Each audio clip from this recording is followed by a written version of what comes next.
অপরাধের প্রতিবাদ করায় যুবককে মেরে ফেলেছে সন্ত্রাসীরা।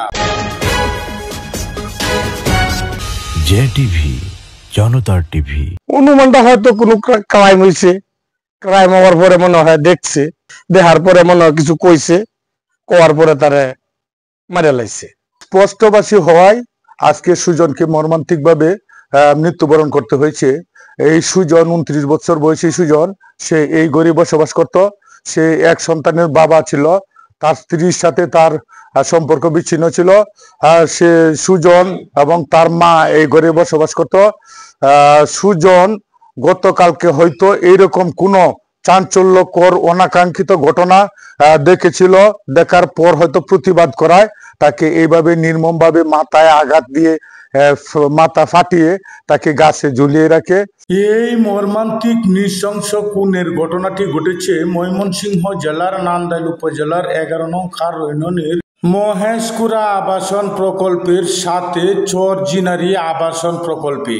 এই আবাসনটি কিশোরগঞ্জ জেলার হুসেনপুর উপজেলার জিনারি ইউনিয়নে অবস্থিত। গত 10 মাস পূর্বে সুজন এই আবাসনে আশ্রয় নেয়। সুজনের পৈতৃক বাড়ি হুসেনপুর উপজেলার চর জামাইল গ্রামে। তার বাবার নাম আমিরুল। তারা 2 ভাই ও 2 বোন। সুজন তার মাকে নিয়ে এই আবাসনে বসবাস করত। সুজন 5 ওয়াক্ত নামাজ পড়ত এবং সে ছিল অন্যায়ের বিরুদ্ধে প্রতিবাদী। আবাসনে যারা বসবাস করেন তাদের মুখ হতে শুনুন। আমি সকালে ঘুমোতে উঠিয়া আমি গেছে গা উপজেলা গেছে গা মুখ গেছে গা বউ গেছে গা গেলে গা তখন 12টা 1টা বাজে তখন এর থেকে মোবাইল করছে খেলা বলে দৌড়ে গে হাতে কইছে বাজারে এলামতে দাদা সুজনের লাশ দাদা গাছ টাঙ্গায় গেছে দৌড়িয়া গেদে এই অবস্থা। 6টার দিক দিয়ে বাইরে গেছি। হ্যাঁ গেছি চেয়ারম্যানের এনে আমি সিলিবেল দেখা হয়েছিল দুপুর দিক দিয়ে।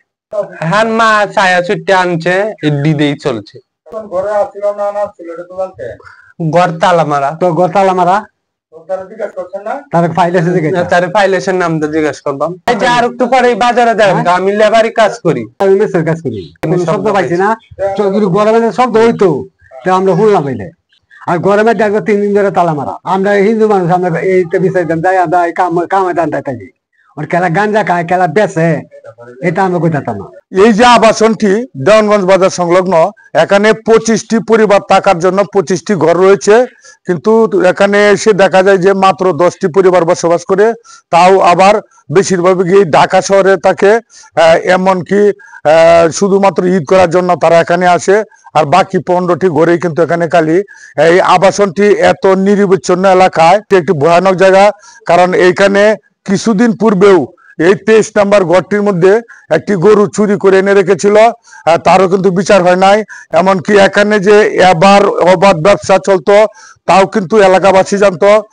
প্রশাসনের নজরে যাওয়ার পরেও কিন্তু এর কোনো বিচার হয়নি। এবার ব্যবসার প্রতিবাদ করতে হয়তো আজকে সুজনকে জীবন দিতে হয়েছে। সুজন, আপনার কি হয়? বাইক না হয় তো এই রাস্তাটা সবসময় ওই অন্য অন্য দিকে নেশাখোর আসতো, এই বাড়িতে নেশা বেচা কেনা করতো, এখানে যাইতো আসতো। আমার যা বিশ্বাস, কোনো নেশাখোর ইন্ডিয়া চলাফেরা করছে, নিষেধ করছে, এই জন্য তার সাথে কোনো শত্রুতা হয়েছে। এবং তারে আরো আগেও এই জন্য কয়েকটা নেশাখোরের দিকে চলাফেরা করতো, তো নিষেধও করছে, এই জন্য তার সাথে ঝগড়া হয়েছে। কিছু বললে আরো মাত্র আসে, এনে কিছু বলাও যাবে না, টাকাও যাবে না। আমি হুসেনপুর উপজেলা প্রশাসন তথা কিশোরগঞ্জ জেলা প্রশাসনের নিকট জোর দাবি জানাচ্ছি, যারা সুজনকে মাথা ফাটিয়ে মেরে হাত পা বেঁধে গাছে ঝুলিয়ে রেখেছে তাদেরকে কঠিন শাস্তির আওতায় আনা হোক। পাশাপাশি এই আবাসন প্রকল্পটি ভেঙে দেওয়ার জন্য হুসেনপুর উপজেলা প্রশাসনের সুদৃষ্টি কামনা করছি।